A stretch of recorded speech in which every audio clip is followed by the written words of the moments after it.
नमस्कार दोस्तों, मैं प्रभात तिवारी और सार्थक क्लासेस के यूट्यूब चैनल पर आप सभी लोगों का बहुत बहुत स्वागत करता हूं। दोस्तों, वैसे तो आप सभी लोगों ने बिहार राज्य विश्वविद्यालय सेवा आयोग के अंतर्गत असिस्टेंट प्रोफेसर की जो वैकेंसीज आई हुई हैं, आप लोगों को ये जानकारी पहले से उपलब्ध हो गई होगी। आप लोगों ने पीडीएफ वगैरह भी देख लिया होगा और आप में से अधिकांश लोगों ने जो है या तो अप्लाई कर दिया होगा या आप लोग अप्लाई कर रहे होंगे। लेकिन कुछ इस पीडीएफ में और इस पूरे प्रोसेस में कुछ बहुत ही अधिक महत्वपूर्ण बातें हैं जो आपको ज़रूर जान लेना चाहिए, जिससे कि भविष्य में आपको किसी भी तरह की जो प्रॉब्लम है उसका सामना ना करना पड़े। तो ये जो मेन पॉइंट है उस पर मैं आप लोगों का ध्यान आकर्षित करूँगा। तो चलिए स्टार्ट करते हैं अपना वीडियो और देखते हैं। दोस्तों, सबसे पहले मैं आपको बता दूँ कि यदि आप बिहार राज्य विश्वविद्यालय सेवा आयोग में अप्लाई कर रहे हैं तो फॉर्म भरते समय जो भी फ़ोटो आप पेस्ट कर रहे हैं या वहाँ पर जो भी अपनी फ़ोटो दे रहे हैं उसकी 5 या उससे अधिक फ़ोटो, सेम फ़ोटो आप अभी से सुरक्षित रख लीजिएगा, क्योंकि साफ साफ इस पीडीएफ में दिया हुआ है कि जो भी आप फ़ोटो वहाँ पर चस्पा कर रहे हैं फॉर्म में, वो फ़ोटो आपके पास कम से कम 5 फ़ोटो आपके पास सुरक्षित होनी चाहिए और मांगे जाने पर आपको वही फ़ोटो जो है देना होगा। होता क्या, अगर इसको आप अभी ध्यान नहीं देंगे तो भविष्य में जो है आपको परेशानी का सामना करना पड़ सकता है। तो अभी से आप इस बात को ज़रूर शेयर कर लीजिए। दूसरा मुख्य बात जो मैं आपसे साझा करना चाहता हूँ वो ये है कि आपको ऑनलाइन ही अप्लाई नहीं करना है, आपको अपनी हार्ड कॉपी भी जो है उसको भेजना है। तो इसको भी आप इसे ध्यान रखिएगा। इन 2 बातों को तो आप बिल्कुल भी मत भूलिएगा। एक तो आपको अपनी फ़ोटो सुरक्षित रखना है, दूसरी आपको हार्ड कॉपी भी भेजना है। मैं इसलिए आपको बता रहा हूँ कि देखिए, जैसे आपको याद होगा कि अगर हम उत्तर प्रदेश की अपनी बात कर लें तो उत्तर प्रदेश लोक सेवा आयोग के अंतर्गत जो प्रवक्ता राजकीय महाविद्यालय का एग्ज़ाम हुआ था, उनमें ऐसे अभ्यर्थियों को एग्ज़ाम देने की अनुमति नहीं दी गई थी जिन लोगों ने अपनी हार्ड कॉपी नहीं भेजी थी। और हार्ड कॉपी ना भेजने वाले जो अभ्यर्थी थे उनकी संख्या दोस्तों कम नहीं थी, बहुत अधिक संख्या में ऐसे अभ्यर्थी थे जिन्होंने अपनी हार्ड कॉपी नहीं भेजी थी और लास्ट मोमेंट तक वो लोग प्रयासरत रहे कि उनको एग्ज़ाम देने को मिले, बट उन्हें एग्ज़ाम देने का अवसर नहीं दिया गया था। तो इसको आपको ध्यान रखना है। चलिए अन्य मुख्य बातों पर हम बात कर लेते हैं। मुख्य बात है वो मैं आपको बता दूं कि देखिए कि जो यहाँ पर योग्यता है वो तो सेम है यूजीसी के नॉर्म के अनुसार कि ग्रेजुएशन में आपके जो है पोस्ट ग्रेजुएशन में आपके 55 मार्क्स होने चाहिए गुड एकेडमिक रिकॉर्ड के साथ। बट जो बिहार राज्य से संबंधित अनुसूचित जाति, अनुसूचित जनजाति, अत्यंत पिछड़ा वर्ग के अभ्यर्थी और उसके साथ ही साथ पूरे भारतवर्ष से कोई भी दिव्यांग अभ्यर्थी है उनको भी जो परास्नातक में 55% की बाध्यता है उसमें से 5% की जो है छूट है। अर्थात ऐसे अभ्यर्थियों को का जो पीजी में मार्क्स होना चाहिए वो 50% होना चाहिए। बिहार से न होकर किसी अन्य राज्य से है तो फिर आपके पास यदि स्लेट या सेट की डिग्री है तो वो मान्य नहीं होगी। अर्थात स्लेट और सेट की डिग्री केवल बिहार राज्य के अभ्यर्थियों के लिए ही मान्य है। यूजीसी द्वारा नेट का एग्ज़ाम नहीं कराया जाता है तो उन अभ्यर्थियों के लिए नेट की बाध्यता नहीं है। यानी अगर आपने नेट, आपके विषय में नेट का एग्ज़ाम नहीं होता है तो फिर आपको नेट का सर्टिफिकेट प्रस्तुत करना आवश्यक नहीं है। तो आपके डॉक्यूमेंट्स है उससे संबंधित जानकारी है, इसको भी आपको देख लेनी चाहिए कि शैक्षणिक योग्यता से संबंधित सभी प्रमाण पत्र या उपाधि ऑनलाइन आवेदन भरने की अंतिम तिथि 2 नवंबर 2020 के पूर्व का निर्गत होना चाहिए, अन्यथा अभ्यर्थी की उम्मीदवारी रद्द कर दी जाएगी। तो कहने का तात्पर्य कि अगर आपको कोई सर्टिफिकेट नहीं मिला है और आपके पास या कोई आपका ऐसा सर्टिफिकेट है जो अभी तक आपने नहीं लिया और उसको आप अप्लाई तो ऐसे सर्टिफिकेट को आप अप्लाई करने से पहले ले लीजिए और उसको जो है आपको ऑनलाइन शो करना पड़ेगा। बाद में अगर आप शो करना चाहेंगे अपने किसी डॉक्यूमेंट्स को या आपने जो डॉक्यूमेंट्स प्राप्त किया है वो 2 नवंबर 2020 के बाद का है तो वो मान्य नहीं होगा और इस कंडीशन में जो आपकी दावेदारी है उसको समाप्त कर दी जाएगी। किसी डिस्टेंस मोड से या ओपन यूनिवर्सिटी से सर्टिफिकेट प्राप्त किया है तो यदि ऐसी यूनिवर्सिटी यूजीसी से संबंधित है या मान्य यूनिवर्सिटी है तो आपके सर्टिफिकेट माने जाएंगे। खासकर देखिए इसके विषय में आप लोग मुझे कमेंट्स भी करते हैं कि सर एग्जांपल के तौर पर कि आपने अपनी कोई डिग्री जो है या पीजी की डिग्री आपने जो है इग्नू से ली है तो आपकी वो डिग्री मान्य है। इग्नू एक सेंट्रल यूनिवर्सिटी है और अगर आपने इग्नू से कोई कोर्स किया तो उसको आप यहाँ पर शो कर सकते हैं, आप इसके लिए एलिजिबल हैं अप्लाई करने के लिए। इसके बाद जब आप इंटरव्यू के लिए आपकी कॉलिंग होगी और इंटरव्यू देने जाएंगे तो आपको अपने सारे ओरिजिनल डॉक्यूमेंट्स साथ ले जाना होगा और उनको वहाँ पर शो करना होगा। किसी भी स्थिति में अगर आप अपना कोई डॉक्यूमेंट्स वहाँ शो नहीं कर पाते तो हो सकता है कि आपको जो है साक्षात्कार से वंचित किया जाए। देखिए इसमें लिखा हुआ है साफ साफ 5.11 पर सभी वांछित प्रमाण पत्र साक्षात्कार के समय मूल रूप से सत्यापन हेतु प्रस्तुत नहीं करने पर उम्मीदवार की उम्मीदवारी प्रभावित या रद्द होगी तथा आयोग का जो निर्णय होगा अंतिम एवं मान्य होगा। कि क्या है कि सहायक प्राध्यापक पद के अभ्यर्थियों की उम्र दिनांक 1/1/2020 को अधिकतम 55 वर्ष से अधिक नहीं होनी चाहिए। तो यदि किसी अभ्यर्थी की उम्र 55 वर्ष से उससे अधिक है तो फिर आप जो है अप्लाई नहीं कर सकते हैं। सिलेक्शन प्रोसेस पर बात कर लें। देखिए मेरे पास एक कमेंट आया था, एक लोगों ने मुझसे पूछा हुआ था कि सर देखिए वेबसाइट में दिखा रहा है कि इसमें रिटन एग्जाम होगा, तो इस नोटिफिकेशन के आधार पर कहीं पर भी नहीं दिया हुआ कि रिटन एग्जाम होगा। क्या है आप देख लीजिए, शैक्षिक योग्यता के लिए 100 अंक तथा साक्षात्कार के लिए 15 अंक होंगे। अंतिम मेधा सूची शैक्षणिक योग्यता यानी कुल अंक 100 एवं साक्षात्कार कुल अंक 15 अर्थात 115 अंकों से प्राप्त किए गए अंकों के योग के आधार पर तैयार की जाएगी। देखिए आप अपनी एकेडमिक प्रोफाइल तो अप्लाई करने के बाद बदल नहीं सकते हैं। जो आपने अप्लाई करते समय अपनी एकेडमिक प्रोफाइल शो की है या अपना API शो किया हुआ है वही आपके अंक रहेंगे। हाँ, इंटरव्यू में अगर आप अच्छी तैयारी कर लेते हो तो आप अच्छा परफॉर्मेंस कर सकते हो वहाँ पर और अपना सिलेक्शन जो है इंश्योर कर सकते हैं। देखिए होता क्या है, जो मैंने अभी तक ऑब्जर्व किया हुआ है कि लोगों के API अंक में बहुत माइन्यूट सा अंतर होता है, 1 अंक 2 अंक 4 अंक का इस तरह के अंतर होता है। तो अगर इस तरह का अंतर है तो अगर आप इंटरव्यू में अच्छी तैयारी करते हैं और अपना अच्छा प्रदर्शन करते हैं तो डेफिनेटली जो है आप इस जॉब को पा सकते हैं। आपको बता दें दोस्तों कि अगर आप अपने इंटरव्यू की तैयारी सार्थक क्लासेस के मार्गदर्शन में करना चाहते हो तो हमारी ये पेड सर्विस है। आप हमारे व्हाट्सएप नंबर 9506543831 पर हमसे साक्षात्कार की तैयारी के लिए संपर्क कर सकते हैं। आपको बता दें दोस्तों कि बहुत सारे अभ्यर्थियों ने हमारी सर्विस का लाभ प्राप्त किया है और आज की डेट में वो सिलेक्टेड भी है। अब एक देख लेते हैं कि आपके API स्कोर कैसे बनेंगे। तो इसके लिए ये टेबल आप देख रहे होंगे और अप्लाई करते समय आपको इसको कैलकुलेट कर लेना चाहिए, या जब भी आप ऑनलाइन अप्लाई करेंगे तो वहाँ पर जो भी आप डेटा देंगे तो अपने आप जो है आपका API स्कोर वहाँ पर शो हो जाएगा। स्नातक में अगर बात करें तो देखिए 3 कैटेगरी में आपके मार्क्स आपके जो मार्कशीट में मार्क्स उसके आधार पर आपको यहाँ पर अंक मिलेंगे। स्नातक में 80% उससे अधिक मार्क्स आपके हैं तो आपको 15 अंक मिलेंगे और इसी तरह 50 से 80 के बीच में 13 अंक प्राप्त होंगे आपको। 55 से 60% अंक के बीच में जो है आपको 10 अंक मिलेंगे और 45% या उससे 55% अंक के बीच में आपको 5 अंक मिलेंगे। देखिए एक क्वेश्चन और आता है गुड एकेडमिक रिकॉर्ड के, और बहुत सारे ऐसे अभ्यर्थी जिनके मार्क्स जो है 50% से कम है। उन लोगों की अक्सर ये मेरे साथ क्वेरी आती है उन लोगों की कि सर क्या मैं अप्लाई कर पाऊँ, क्या मैं योग्य हूँ। तो आपको बता दें, देखिए गुड एकेडमिक रिकॉर्ड के लिए UGC के अकॉर्डिंग ग्रेजुएशन में आपके 45% या उससे अधिक मार्क्स होने चाहिए। तो अगर आपके भी मार्क्स 50% से कम है लेकिन 45% से अधिक है तो मुझे ऐसा लगता है कि आपको अब इसकी चिंता नहीं करना चाहिए और इसके विषय में आपको नहीं सोचना चाहिए। आप एलिजिबल हैं और आप अप्लाई कर सकते हैं। स्नातकोत्तर में इसी तरीके से अगर आपके 80% से अधिक अंक 25 अंक आपको मिलेंगे, 60% और 80% के जो बीच में अंक अगर आपके हैं तो 23 अंक आपको दिए जाएंगे और इसी तरह से 55% एवं उससे ज़्यादा। यहाँ पर थोड़ी सी कंडीशन है कि अनुसूचित जाति, अनुसूचित जनजाति, BC1 BC2 एवं दिव्यांग की स्थिति में 50% अंक हैं, तब आपको यहाँ पर 20 अंक मिलेंगे। तो इस हिसाब से आप अपने अंक लिख के अपना API कैलकुलेट कर सकते हैं। PhD के लिए 30 अंक है। देखिए यहाँ पर MPhil का वेटेज नहीं दिया गया, जबकि एक परिनियम मैं देख रहा था जो बिहार राज्य का है, अभी 2020 में ही उसको जारी किया गया, तो वहाँ पर MPhil के लिए भी 7 अंक थे। बट अगर आपके MPhil है और आपने PhD नहीं किया है तो मुझे ऐसा लगता है कि आपको जो है अंक प्रदान नहीं किए जाएंगे। तो PhD के लिए 30 अंक है। JRF नेट के साथ 7 अंक है, जबकि नेट के लिए आपको 5 अंक मिलेंगे और बिहार राज्य से अगर आप स्लेट या सेट आपने किया है तो आपको 3 अंक मिलेंगे। शोध प्रकाशन से संबंधित 10 अंक हैं और प्रत्येक जो पेपर आप प्रेजेंट करेंगे उसके लिए 2 अंक हैं। शिक्षण पोस्ट डॉक्टरल का अनुभव अगर है तो प्रत्येक 1 वर्ष के लिए आपको 2 अंक प्राप्त किए जाएंगे और अधिकतम जो है आप अपना 5 वर्ष का अनुभव यहाँ पर शो कर सकते हो। तो इस तरीके से अधिकतम अंक आप 10 अंक तक प्राप्त कर सकते हैं। पुरस्कार के संबंध में अगर आपके पास कोई अंतर्राष्ट्रीय पुरस्कार है तो आपको 3 अंक प्राप्त होंगे और अगर राज्य स्तर का कोई पुरस्कार है तो आपको 2 अंक प्राप्त होंगे। तो इस तरीके से देख लीजिए इसको अलग अलग किया गया है कि PhD के लिए अधिकतम आपको 30 अंक दिए जाएंगे, JRF नेट स्लेट के लिए अधिकतम अंक 7 ही दिए जाएंगे। देखिए ऐसा क्या है कि मान लीजिए आप JRF भी है, नेट भी है और स्लेट भी है, तीनों आप सोच रहे हैं शो कर रहे हैं और आप ये उम्मीद कर रहे हैं कि आपको तीनों को जोड़ के अधिक अंक मिल जाएंगे, यानी 7 3 10 12 अंक, तो ऐसा नहीं होगा, मैक्सिमम आपको 7 अंक ही मिलेंगे। पुरस्कार कोड में भी आपको अधिकतम 3 अंक ही मिल सकते हैं।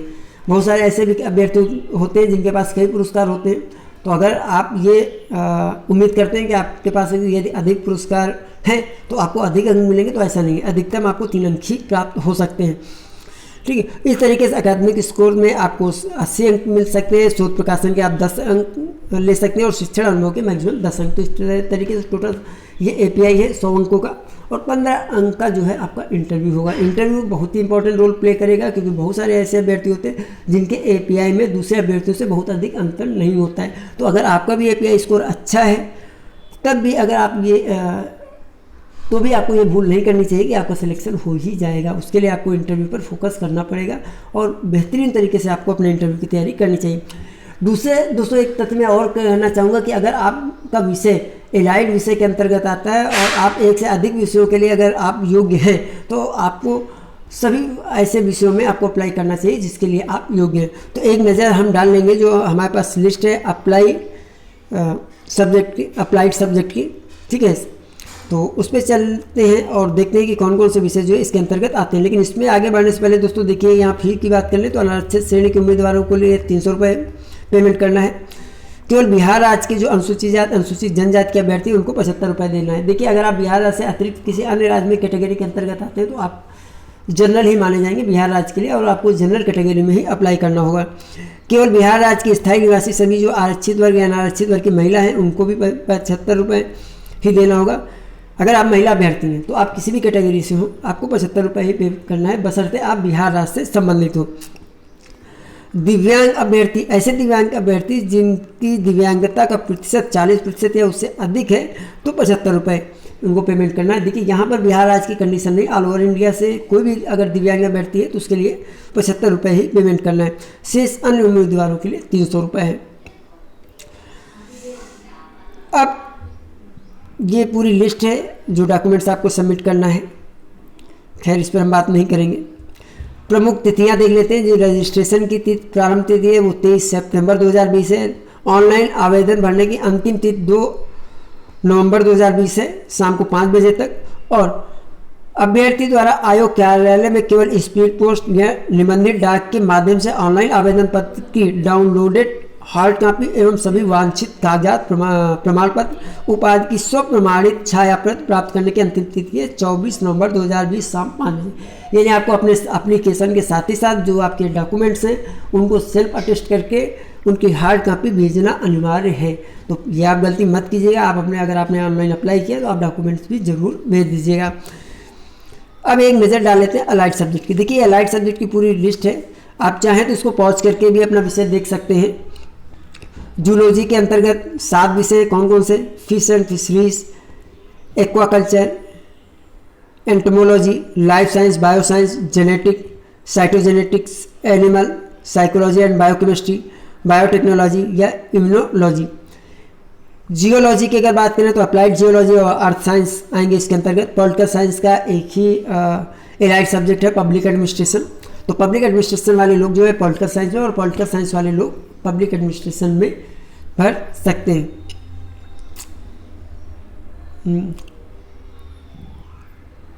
इसके अतिरिक्त जो मैनेजमेंट, तो मैनेजमेंट में marketing management, financial management, human resource management, international business management, operating management, commerce, industrial या organisation, psychology, applied business economic. तो ये देखिए, कॉमर्स के लोग मैनेजमेंट में अप्लाई कर सकते हैं।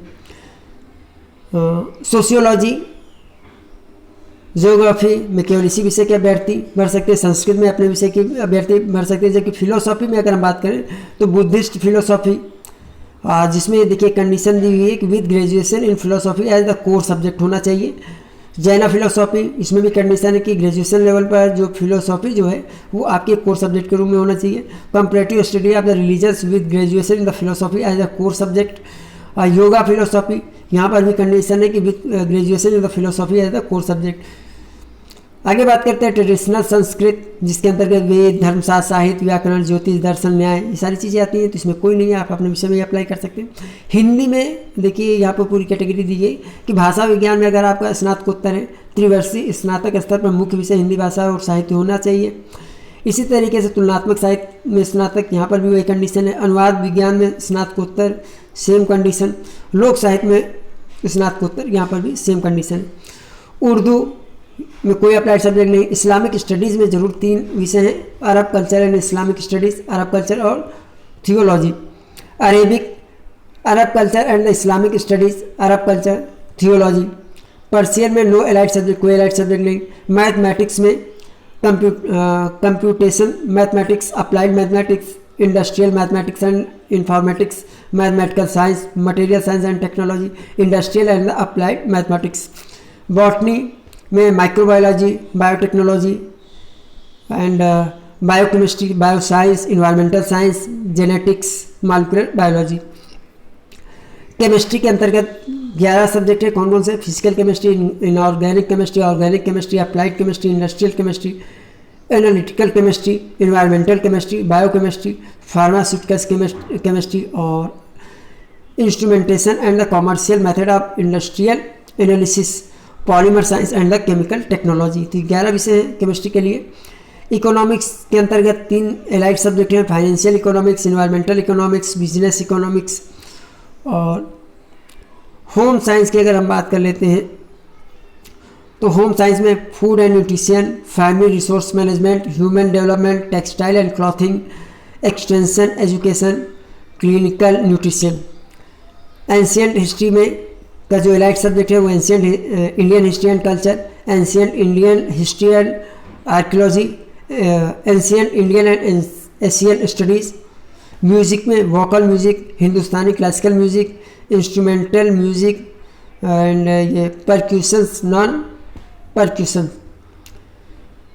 Personal management and industrial relation, इसके अंतर्गत 5 एलाइड सब्जेक्ट कौन कौन से? लेबर एंड सोशल वेलफेयर, मैं 60 में पढ़ लेता हूँ। PMIR, IRPM, MHRM और MHRD। इलेक्ट्रॉनिक्स के अंतर्गत इलेक्ट्रॉनिक या electronic science, 2 years MSc in the micro electronics and the advance communication, 2 year MSc in the electronics and the instrumentation, 2 year MSc in the electronic and the communication, 2 year MSc in the opto electronics, 2 year MSc in the applied electronics, 2 year MSc in electronics and the telecommunication, 2 year MSc in instrumentation, 5 year MSc in electronics computer and instrumentation and 2 year MSc in the instrumentation technology. All degree mentioned here are in science stream. तो ये electronic में आपके allied subject थे। हाँ, physics के अंतर्गत जो allied subject हैं BSMS integrated course with physics, applied physics as major subject, elective paper MSc physics, applied physics और equivalent degree of 2 year 4 year semester after 3 year BS course. Maithili में अगर बात करें तो भाषा विज्ञान, अनुवाद विज्ञान, लोक साहित्य और तुलनात्मक साहित्य, परंतु स्नातक स्तर पर मैथिली मुख्य रूप से होना चाहिए, कंडीशन है। इंग्लिश में अगर हम बात कर लेते हैं तो कंपैरेटिव लिटरेचर है, ट्रांसलेशन स्टडीज़ है, फोक लिटरेचर है, linguistics, English language teaching, literature in English. यहाँ पर भी कंडीशन है, however the candidate must have a BA honours degree in English. तो ये इंग्लिश में लाइट सब्जेक्ट थे। MSc in statics and computing, MSc in statics and computer application, MSc in applied statics and informatics. और अब journalism में बात करेंगे तो इसमें लगभग 13 एलाइड सब्जेक्ट आते हैं। कौन कौन से? Master of journalism and mass communication, MA journalism, MA mass communication, MSc media research, MA digital communication, MA corporate communication, MA media management and MA advertising and public relations. New media technology में MA MSc electronics media और MA creative writing, MA convergent journalism, MA communication and event management. तो ये 13 subject है। Law में ही होना चाहिए, इसी तरह कॉमर्स, साइकोलॉजी, हिस्ट्री। देखिए एक कंडीशन में आपको और एक चीज़ क्लियर कर दूं कि जो अलाइड सब्जेक्ट वाले हैं वो उस सब्जेक्ट में अप्लाई कर सकते हैं। जैसे कॉमर्स वाले लोग कॉमर्स में तो अप्लाई कर ही सकते हैं, साथ ही साथ जो है दूसरा यहाँ पर जो मैनेजमेंट की हम लोगों ने बात की थी उसमें भी कॉमर्स सब्जेक्ट था, तो कॉमर्स वाले 2 जगह भर सकते हैं बट मैनेजमेंट वाले कॉमर्स में नहीं भर सकते। इसी तरह देखिए कि जो आपका पॉलिटिकल साइंस है उसमें पब्लिक एडमिनिस्ट्रेशन वाले अप्लाई कर सकते हैं, लेकिन पब्लिक एडमिनिस्ट्रेशन वाले पॉलिटिकल साइंस में अप्लाई करेंगे ऐसा कहीं नहीं दिया हुआ है। यानी पॉलिटिकल साइंस वाले पब्लिक एडमिनिस्ट्रेशन में नहीं अप्लाई कर सकते हैं, जबकि पब्लिक एडमिनिस्ट्रेशन वाले पॉलिटिकल साइंस में अप्लाई कर सकते हैं। इस तरह कॉमर्स वाले मैनेजमेंट में अप्लाई कर सकते हैं, लेकिन मैनेजमेंट के जो अभ्यर्थी हैं वो कॉमर्स में अप्लाई नहीं कर सकते। देखिए ये PDF है, जहाँ तक मैं समझ पा रहा हूँ वो मैं आपसे साझा कर रहा हूँ। फिर भी आपको कोई डाउट रहता है तो आप कमेंट कर सकते हैं, या अपना जो यूनिवर्सिटी लेवल पे जो आपके सीनियर हैं, आपके जानने वाले हैं, उनसे भी आप सलाह ले सकते हैं एलाइड विषय को लेकर जो भी आपके डाउट है। तो दोस्तों ये बेसिक जानकारी थी। देखिए आपने विषय में सीट देखने के लिए ये इस PDF का लिंक मैं आपको डिस्क्रिप्शन बॉक्स में दूंगा, आप वहाँ से डाउनलोड करके देख सकते हैं। और फिर भी अगर आपको कोई डाउट है तो आप हमें कमेंट कर सकते हैं। मेरा प्रयास रहेगा अगर मुझे जानकारी तो मैं आपके कमेंट्स का जवाब जरूर दूँ। और आखिर अंत में दोस्तों एक बार फिर से आप किसी भी शैक्षणिक इंटरव्यू की तैयारी कर रहे हैं और आप चाहते हैं कि सार्थक क्लासेस के मार्गदर्शन में आप तैयारी करें, तो उसके लिए आप हमारे व्हाट्सएप नंबर 9506543831 पर हमसे संपर्क कर सकते हैं। आपको बताएं दोस्तों कि हमारी पेड सर्विस है। तो आज की वीडियो में इतना ही दोस्तों, हम आपसे फिर मिलते हैं अगले वीडियो में कुछ नई जानकारी के साथ। तब तक के लिए नमस्कार।